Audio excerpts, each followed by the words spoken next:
Maurice in Washington, D.C., welcome to the Karen Hunter Show. Thanks for holding. Hello. Hello, I'm and a welcome to Movie Phone. I'm a first time caller, Okay, and I won't troll you. Welcome. and so yeah, I wanted to comment on the guest you had that was talking about alternative schools, and I agree with your comments that it depends on your occupation. I'm an engineer, and I can tell you a degree at Caltech or MIT is better than even some of the good state schools like Georgia Tech. But I have 2 points. He made an argument that he knows several lawyers that graduated from state schools that make more than lawyers from that graduated from Harvard.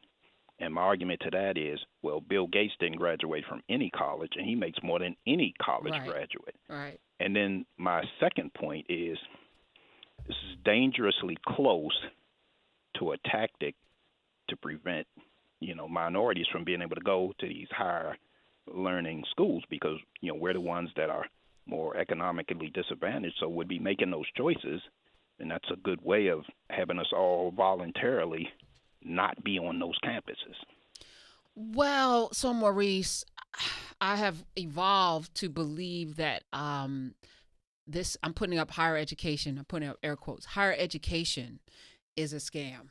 I've evolved to believe that the notion of going to school, the way this school is perpetuating myths and misinformation and miseducation, the mainstream, primarily the mainstream schools. When I think about Harvard being the progenitor of eugenics and the person, the institution that gave Hitler his idea to pursue this master race theory.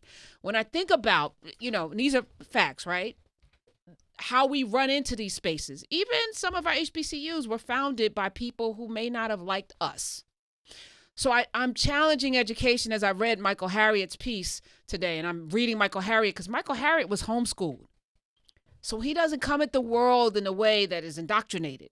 He sees things broadly and differently, and I'm having to unlearn a lot of things that I was taught about society and about our heroes and who's right and who's wrong, because that's where they get you indoctrinated in school. So I struggle with this whole, while you're right, and I believe if you're a doctor or an engineer or something that's scientifically or mathematically inclined, you can go far in these spaces. But when we talk about the humanities and we talk about literature and we talk about, art and things like that, history even, being indoctrinated in these schools bothers me. And also sending our kids into burning houses. That the pursuit of this, I remember my parents' friends wanted me to go to Brown. Brown brothers were the largest owners of slave ships in America. They were, I guess, involved in the slave trade in a way that was intimate. And then I'm going to go to that school, wear their T-shirts, and yay, cheer for something that what exactly? How does that suss out? So now they're giving scholarships because it's been uncovered, set asides for black people. But I'm just like, damn, can we have an honest discourse around what it means to be educated in America as black people? What does education bear us beyond the money? Because is it worth it? I don't know, But I tell my kids, get in and out, because this society has told us a degree is a litmus test for finishing. Get in and out. Don't spend too much time unless you're going to be a doctor or an engineer or something like that. But I don't know. We need to have a conversation around this. What does education actually mean for us, and how do we gain from it? I don't know, Maurice. Yeah, I agree with you that these institutions need to be held accountable. But unfortunately, for us, we don't have power now, and for us to have power, the measuring stick is, these degrees, and so I know it's a tough, a tough topic, I guess. I don't have the answer.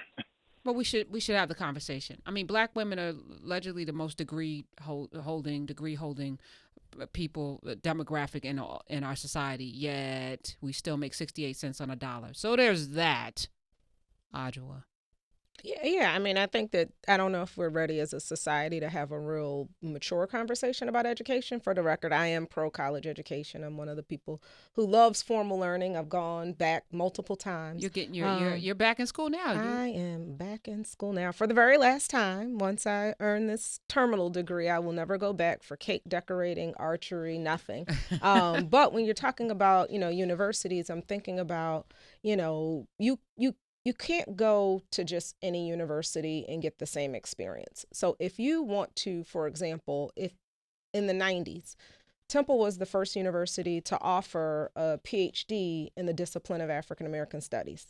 It didn't exist anywhere else. So you had to go there. That's where the best scholars in Africana studies were. They were all in this department, essentially. And now I'm thinking about, say, a Howard University. It wasn't started for us, but right now they have Dr. Greg Carr, who's the dopest man alive in my view. He is. And he chairs that department. You can't go get that experience because he's an experience. I had him as a professor. I have him as a mentor. You can't get that experience somewhere else. So while I understand, the investment is the ROI there.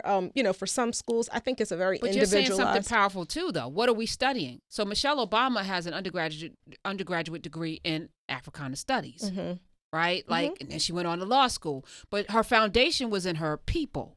Absolutely. And so maybe that has to be mandatory. If we're going to go to these schools, we need to have either a minor or a major in African American or African Studies, so that we can foundationally go into these different spaces knowing ourselves. Absolutely. And you're talking to someone who holds one of those degrees. So, and my dad is a retired professor of Africana Studies. He was also one of the people who said, yes, major in African American Studies, which I did at Temple University, but also major in psychology. And so I was looking at, sort of the psychology of the Black experience, which I love to teach. I was thinking about, the culture of silence around mental health. So that's why I double majored in both of those. But I think it's critically important to learn knowledge of self, which I didn't just learn at Temple, although I'm a super proud owl, but I got that from my father. My father taught Black studies, as it was called back in the day. So I was learning Black studies, formally at the age of 6, because I was going to college with my dad. So I don't think the you get it all from school,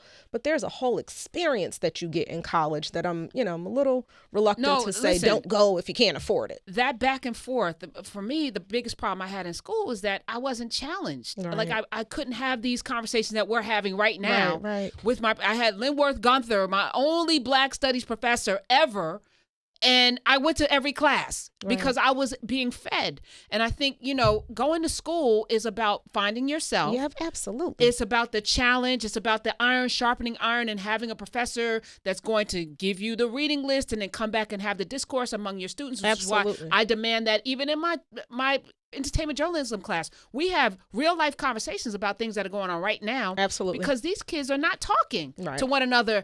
They're in echo chambers, or they're spewing off things that they've read on Facebook, but they're not the kids in Facebook, but you know what I'm saying. But they're not having intellectual discourse because they don't know how to do it. And so this is why college is important. But I think we need to be sober in those pursuits. And I think he's right. $200,000 in debt when you're out with no prospect of making that money back. For how long? Barack Obama has student loans going into the White House. Yeah. What come on, y'all. I think it's an investment, though. Again, I agree with you. I went to, and since I mentioned Dr. Greg Carr, I went to his classroom just, 2 weeks ago? 6:30 in the auditorium. I'm talking about the auditorium where they have step shows. Full of people from the community, not necessarily, folks who were registered as Howard University students, people from the community in this man's classroom. That kind of learning environment, that experience where you're learning, critical thinking and you're challenging systems, you can't just get that anywhere. And if I have to invest in order to get that, then I'm willing to do it. I'm down with that. I couldn't agree with you more. However, that's few and far between. And how many cars are there, Dr. Carr? There's only one Dr. Right. Carr now. How many Dr. Benz are there? How many? I mean, we're not getting those at every turn, unfortunately. And if you go to a PWI, you have white people teaching Black literature and Black stuff. I'm not saying you can't. I'm just asking the question. That's all I'm doing.